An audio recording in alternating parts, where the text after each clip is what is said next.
Hi, I'm Christina Nowakowski. Hi, Christina.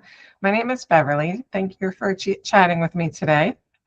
Can you indicate why and how your interest in a physician assistant developed?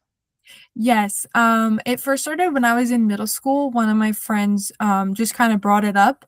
And in high school, we had career development classes where I got to learn more about it. And I really liked everything that I was learning. So I was more interested in it. What have you done to demonstrate your commitment to this profession? So I've aligned my major and a lot of my classes to the prerequisites to apply to PA school. And I've also had a few jobs to collect patient care opportunities and hours to also for the application. And you mentioned in high school there were career meetings. Are you following up with more education on the physician assistant position while you're in college? Yes, I'm trying to get involved in some shadowing opportunities just to be able to be in person and see really what a PA does. But beyond that, I've also had courses in college where I've had to do a similar thing, just more in depth of learning about a PA and hearing from them and writing about it. Oh, that's interesting. Can you also indicate how and why you chose that major? Well, I chose it majorly because I chose my major because it encompasses a lot of the prerequisites that I'm supposed to take. And I thought if I majored in something else that it would take away from my focus on just PA because I know that you can do a different major as well. How has this choice benefited you both personally and professionally? Well, personally, I've always loved learning about the human body and healthcare. So being able to take anatomy and chemistry was just fun for me. But professionally, I was able to meet a lot of other pre-PA students and pre-med students, and it helped me have a network of people that I know that are going through the same thing that I am. Mm, that's a good support group there for you. Can you describe your ideal life in 10 years? What will you be doing? What will your personal life be like? And what will you start working on? So in 10 years, I would like to already be practicing as a PA, and I would love for it to be in dermatology. And I would have liked to move back home around the New York, New Jersey area. I feel like it would be nice to do dermatology in a big city. And personally, I would love to see myself be married already and have all my personal life figured out. And on the side, like just hobbies that like painting and stuff like that, but also continuing going to like career fairs just for PAs because I know they have continuing education fairs for like learning about new advancements in dermatology, for example, and learning about new surgeries that might be coming up. I would like to continue learning even after PA school. Oh, that's excellent. Describe a time when something negative happened to you or when you went through something difficult, but which in hindsight can be viewed positively. And then explain why. Okay. So in my undergraduate, I wanted to run for president of the Pre-PA Society because I thought that would set me up perfect for applications. So I spent a couple months making a speech and getting a professional outfit and getting input from others, just preparing for my big speech to run for president. And unfortunately, I did not get the position. And I was pretty upset about it for a little while. And afterward, I found out that if I had had that position, I wouldn't have had time to do other things. For example, I am starting to get involved in women in surgery, and I would not have had that opportunity if I was president of the Pre-PA Society because that would have taken up all of my time, and I would not have been even open to the opportunity. So, That's true. yeah. That's true. Your time is very valuable. Mhm. Yes. How would you describe your leadership style? I would say I like to be a delegator. I like to separate and divide and conquer. I feel like it's the most efficient form of.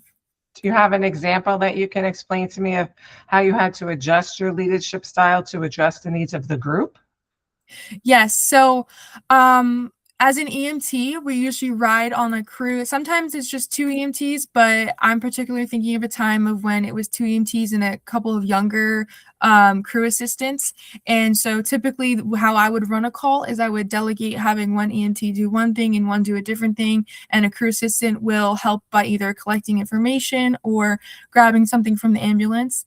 And I had a time where a crew assistant did not let me know until after we had started the patient care that they were uncomfortable with doing that. So instead of doing a regular, you do your part, you do your part, I let the people who were comfortable doing what they were doing keep doing what they were doing. And I assisted the crew assistant and tried to like teach them and walk them through how it should be run properly and so that it would go smoother next time. And do you think that because you were able to change gears there, it made a better experience for the patient as well? Yes, definitely. I feel like it was after we figured out everything it became more efficient and smooth. That's great. That's great. Which do you think is a more important quality for a good health professional? To be an independent thinker or to be a team player? I think it's more important to be a team player just because healthcare is like a spider web of different levels. Like everybody has their own job in the web and it won't work without everybody. So, as important as it is to be an independent thinker, I don't think that the system would be able to be so successful if everyone was independent and didn't rely on each other and work together. So would you say that there's opportunities for things to go back and forth pursuant to the specific situation? Yeah, I mean, well, there's different levels of like team building. There could be that you just rely on someone to be able to do their part of their job and my part of my job, or it might be that someone makes a mistake and you have to be able to say, "Oh, you made a mistake. This is how we're going to fix it," and move on like that. Okay. And if there was a mistake made and the patient is right there, how would you go about smoothing through it and correcting the direction of the actions of the team? Well, it depends on the situation, but if it's some emergent dire situation, typically I have seen where if it's like CPR, they will immediately correct and say, that's wrong, you need to do this, because in that moment, that's all that matters. But if it's a less higher stakes and it's more of a like maybe a bad bedside manner or something, that sounds like I would pull the person aside and just talk to them personally because it's not a life or death issue. I see. Yeah. I see. And then as you're going through your classwork and finding out about all the different avenues, and you mentioned dermatology, is there another field that might sway you away from dermatology? Is there anything that might interest you to affect that direction? Yeah, I've always dermatology was always the goal, but if I get stuck somewhere else, I feel like I would be just as happy. I've always loved learning about the digestive system, so if I got the opportunity to do some shadowing with gastroenterology, I would also be it could totally sway my decision or even like family medicine or pediatrics. I love working with kids. So right now I just say dermatology, but I really think that depending on my experience, it could change my mind. Okay, okay, it's good to know you're not solid, Yeah. locked in, and things won't. You seem to be very flexible. Yes. All right. Um, thank you so much for your time, and I appreciate it. I wish you all the best of luck. All right. Thank you so much. Bye, Christina. Bye bye.